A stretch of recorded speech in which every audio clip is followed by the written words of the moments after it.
आपसे glaucoma disease के बारे में कुछ बातें करने आई हूँ।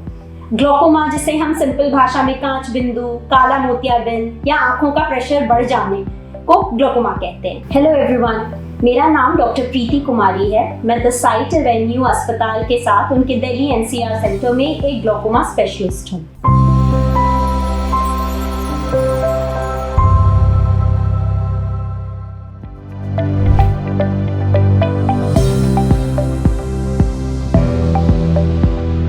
ग्लोकोमा होता क्या है? ग्लोकोमा में बेसिकली हमारे आंखों की जो ऑप्टिक नर्व होती है, जो हमारे आईज को ब्रेन से जोड़ती है, उस नर्व में खराबी आने लगती है। वो नर्व धीरे धीरे सालों में सूखने लगता है। इस नर्व के चेंज के अलावा साथ में आंखों का प्रेशर भी बढ़ सकता है। बट क्या हर ग्लोकोमा केस में आंखों का प्रेशर बढ़ जाता है? नहीं, ऐसा नहीं होता। ग्लोकोमा की एक वैरायटी होती है जिसमें आंखों का प्रेशर नॉर्मल भी रह सकता है। इसीलिए the main problem is in the optic nerve of the eye. अब ग्लोकोमा में होता क्या है? हमारे आंखों के अंदर एक पार्ट है जिसे हम कहते हैं एंगल ऑफ आई। नॉर्मली इस एंगल से 24/7 हर किसी के आंख में एक्वस का ड्रेनेज होता रहता है। बट ग्लोकोमा पेशेंट्स में ये जो एक्वस या ये जो लिक्विड है जो हमारे आंखों के अंदर होती है, इसका ड्रेनेज इफेक्ट हो जाता है। नाउ बेस्ड ऑन एंगल में किस तरह की खराबी है, ग्लोकोमा को हम कई टाइप्स में डिवाइड कर सकते हैं। So first is open angle glaucoma. Open angle glaucoma का मतलब है कि इसमें ये जो एंगल है ये फिजिकली क्लोज नहीं है, इसमें कोई मैकेनिकल ऑब्स्ट्रक्शन नहीं है, बट ये एंगल खुला तो है पर ये ठीक से काम नहीं कर रहा। Next comes closed angle glaucoma. Closed angle glaucoma glaucoma की सबसे डेंजरस वैरायटीज में है, क्योंकि इसमें आपकी रोशनी एकदम से भी खराब हो सकती है और आंखों का प्रेशर बहुत ज्यादा एकदम से बढ़ सकता है। इस तरह के ग्लोकोमा में बेसिकली जो एंगल होता है उसमें एक मैकेनिकल ऑब्स्ट्रक्शन होता है, या एंगल नैरो हो जाता है या पतला हो जाता है, जिसकी वजह से उससे जो ड्रेनेज हो रहा था वो ब्लॉक हो जाता है।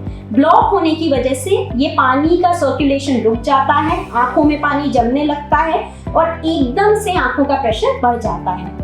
इस पॉइंट पे मैं ये क्लियर करना चाहूंगी कि हम ये जिस पानी की बात कर रहे हैं ये आंसू नहीं है। आंसू का पाथवे आंख के बाहर होता है, ये हम आंखों के अंदर के फ्लूइड की बात कर रहे हैं। नाउ नेक्स्ट इज, जो मैंने आपको पहले बताया कि कई ग्लोकोमा की वैरायटी में आंखों का प्रेशर नॉर्मल रहता है, फिर भी आंखों की जो नसें होती हैं वो खराब होने लगती हैं। इसे हम कहते हैं नॉर्मल टेंशन ग्लोकोमा। और चौथी वैरायटी जिसे हम कहते हैं ऑक्यूलर हाइपरटेंशन। ना ऑक्यूलर हाइपरटेंशन में क्या होता है कि हमारे आंखों का जब भी हम प्रेशर नापे, प्रेशर तो बढ़ा हुआ आता है, बट आंखों की जो नस होती है उसमें किसी भी तरह की खराबी नहीं होती। बट याद रखिए, आंखों के बढ़े हुए प्रेशर को भी ट्रीट करना जरूरी होता है, वरना आगे चलकर आपकी ये जो ऑप्टिक नर्व है इस बढ़े हुए प्रेशर की वजह से वो खराब हो जाएगी। अब ग्लोकोमा में हम क्या ट्रीटमेंट कर सकते हैं? देखिए, ग्लोकोमा में 3 तरह का इलाज होता है। मेडिसिन मतलब आई ड्रॉप्स के थ्रू, दूसरा कुछ लेजर टेक्निक्स और तीसरा सर्जरी। अब आपके लिए कौन सा ट्रीटमेंट सबसे सूटेबल है ये डिपेंड करेगा आपकी ग्लोकोमा की ग्रेड कितनी है, ग्लोकोमा में प्रेशर्स कितने बढ़े हुए हैं, आपके प्रेशर का कंट्रोल दवाइयों पर कितना अच्छा है और आपकी प्रेशर की दवाइयों से सूटेबिलिटी कितनी है, मतलब आपको उनसे कोई साइड इफेक्ट्स तो नहीं हो रहा। इन सब फैक्टर्स पे हम ये डिसीजन लेते हैं कि आपके लिए किस तरह का ट्रीटमेंट सबसे ज्यादा सूटेबल है।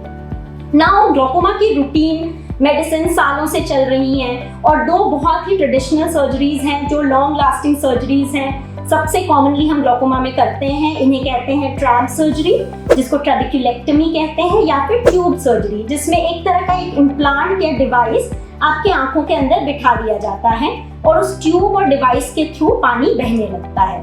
Now in 2 main traditional surgeries के अलावा क्या ग्लोकोमा में कुछ नया है? Is there any new research, new advancement going on in glaucoma? Yes, there are many new changes that we have seen in the last decade or so in glaucoma treatment. सबसे पहले तो दवाइयों में अगर हम देखें तो दवाइयों में कई तरह के नए नए ग्रुप्स ऐड हुए हैं जो आंख के डिफरेंट हिस्सों पे एक्ट करके हमारे आंखों के प्रेशर को कम कर देते हैं। इसके अलावा आजकल कॉम्बिनेशन थेरेपीज आ गए हैं। कॉम्बिनेशन थेरेपीज में पहले 1 या 2 दवाइयां साथ में होती थी, लेकिन आजकल न्यूअर कॉम्बिनेशन ड्रग लॉन्च हो गए हैं जिनमें 3-3 दवाइयां भी साथ में आप एक ही ड्रॉप से पेशेंट को दे सकते हैं। इसका सबसे बड़ा बेनिफिट है पेशेंट कंप्लायंस। पेशेंट को कम दवाई डालनी पड़ती है, फिर भी उसका इफेक्ट ज्यादा होता है। तो इस तरह की न्यूअर मेडिसिन अवेलेबल हैं। इसके अलावा न्यू एडवांसमेंट्स में नए तरह के कॉन्टैक्ट लेंसेज हैं, जिनको आप आंखों में लगाकर घरों में प्रेशर की मॉनिटरिंग कर सकते हैं। कई नई डिवाइसेस आ गई हैं जिनको आंखों के अंदर प्लेस किया जा सकता है, जिससे धीरे धीरे दवाई आंख के अंदर रिलीज होती रहती है और आपको ड्रॉप डालने की जरूरत नहीं पड़ती। आपका प्रेशर ऑटोमेटिकली कंट्रोल रहता है। बट ये जो डिवाइसेस की मैं बात कर रही हूँ, ये अभी कमर्शियली अवेलेबल नहीं है। अभी इन पे बहुत सारा रिसर्च चल रहा है, but this is the next upcoming advancement that we are going to see in glaucoma treatment. Then what is the newer advancement that is available to us right now? तो that is a group of new surgeries जिसे हम कहते हैं micro incision glaucoma surgery. Now what happens in a micro incision glaucoma surgery? देखिए, जो traditional surgeries होते हैं glaucoma के, उनमें काफी बड़े कट्स लगते हैं, बहुत ही बड़ी सर्जरीज होती हैं और इसीलिए पोस्ट ऑपरेटिवली हीलिंग टाइम ज्यादा होता है। पोस्ट ऑपरेटिवली काफी स्टिचेस वगैरह लगे होते हैं आंखों में, जिनको गलने में थोड़ा सा समय लगता है। तो the post op period you will take 3-4 weeks to completely get back to normal. So now in micro incision glaucoma surgeries क्या होता है कि हम ये जो प्रेशर कंट्रोल करने के लिए सर्जरी करते हैं, वो बहुत ही माइक्रो इंसिजन से करते हैं, मतलब एक छोटे से कट से करते हैं। मोस्ट ऑफ द टाइम जितना एक कैटरैक्ट सर्जरी में छोटा सा कट लगता है, उसी तरह के एक छोटे कट से ये माइक्रो इंसिजन सर्जरीज की जा सकती हैं। One of the most popular ones right now is a eye stent surgery. इसमें एक छोटी सी डिवाइस आपके आंख के अंदर प्लेस कर दी जाती है that takes care of the drainage of your eye, और आपका प्रेशर ऑटोमेटिकली बिना किसी दवाई के कंट्रोल हो जाता है। इसी तरह एक और सर्जरी होती है जिसमें हम एक एंगल में जाकर एक कट लगा देते हैं एक तरह के ब्लेड या लेजर से, जिससे एंगल का ड्रेनेज बढ़ जाता है। तो इस तरह के माइक्रो इंसिजन कई नई सर्जरीज आ गई हैं which are now with us, and that's why we can treat many patients जो दवाइयाँ नहीं डालना चाहते या they are not happy with putting medications every day. So आपके लिए exactly कौन सा treatment suitable है, आपकी स्टेज क्या है ग्लूकोमा की, ये सब कुछ रेगुलर चेकअप्स पे डिपेंड करेगा।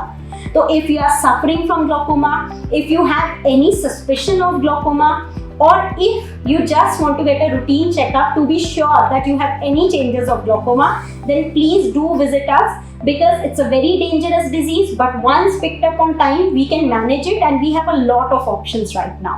So do come for an eye checkup ताकि हम आपके आंखों में ग्लूकोमा को रूल आउट कर सकें और हम आपको सही इलाज बता सकें। Thank you.